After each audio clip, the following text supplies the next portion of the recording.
ঘৰত বহি কিমান থাকিম অকমান পঢ়ি উঠি কাপা ধুই ফ্ৰেছ হৈ মামীৰ লগত ওলাই আহিলোঁ পাহাৰ এক্সপ্ল'ৰ কৰিম বুলি যেটো এইখিনি সময় ধুনীয়া জেঠৰ মাহ এইখিনি সময়ত গছ গছনি ফুলবোৰ একদম ধুনীয়াকৈ ফুলি উঠে ভাল লাগে ন চাই যেটো এতিয়া কৃষ্ণচূড়াৰ সময় সোণাৰুৰ হালধীয়া হাঁহি ভিন্ন ভিন্ন ফুলবোৰ ফুলি উঠিছে চাওক আমাৰ ওপৰত পাহাৰত ফুলি উঠিছে এইফালে পাহাৰখনো একদম ডাৱৰীয়া হৈ আছে আকাশখন ডাৱৰীয়া হৈ আছে আকাশখন চাওক আমাৰ ঘৰৰ পৰা বহুত ওপৰলৈকে আহিছোঁ ভাল লাগিছে পৰিৱেশটো কিন্তু ৰাস্তাবিলাক হোৱা নাই বৰ্তমানলৈকে এইবিলাক আগতে এইবিলাক সেই আছিলে মানুহ নাছিলে এইবিলাক জংঘল আছিল ঘন জংঘল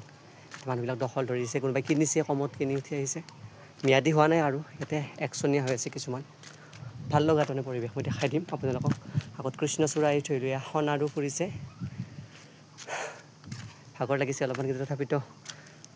যিমান এই খোজকাঢ়োঁ তাৰমানে যিমান ৱক কৰোঁ তাৰমানে সিমানখিনি তাৰমানে ভাল লাগে আৰু গাটো অকণমান ৱক কৰিব লাগে ৰাতিপুৱা আকৌ ৱক কৰিছোঁ এতিয়া আকৌ ওলাই আহিছোঁ মন্দিৰ পালোঁ কিবা শংকৰ মন্দিৰ আছে নেকি এটা শিৱ মন্দিৰ পালোঁ ডাঙৰ শিৱ মন্দিৰ এটা আছে বনোৱা নাই শিৱ মন্দিৰটো ৰাজহুৱা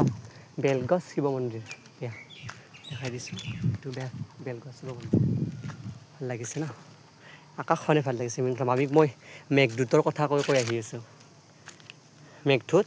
কালিদাসৰ যক্ষৰ কথা যক্ষৰ বিৰহী যক্ষৰ ৱাইফৰ কথা কেনেকৈ যক্ষক নিৰ্বাসিত কৰিছিল কিয় কৰিছিল মেঘক কেনেকৈ তেওঁ আহাৰ মাহৰ প্ৰথম দিৱসৰ পৰা সেনেকৈ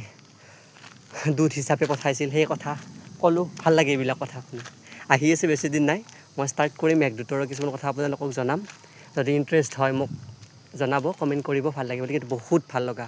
শ্ৰেষ্ঠ উপন্যাস বুলিও ক'ব লাগিব শ্ৰেষ্ঠ গীতিকাব্য বুলি ক'ব লাগিব এখন যাৰ মাজত লুকাই আছে স্বকীয়তা সৌন্দৰ্য প্ৰেমৰ উপলব্ধি সেয়াই হৈছে কালিদাসৰ মেঘদূত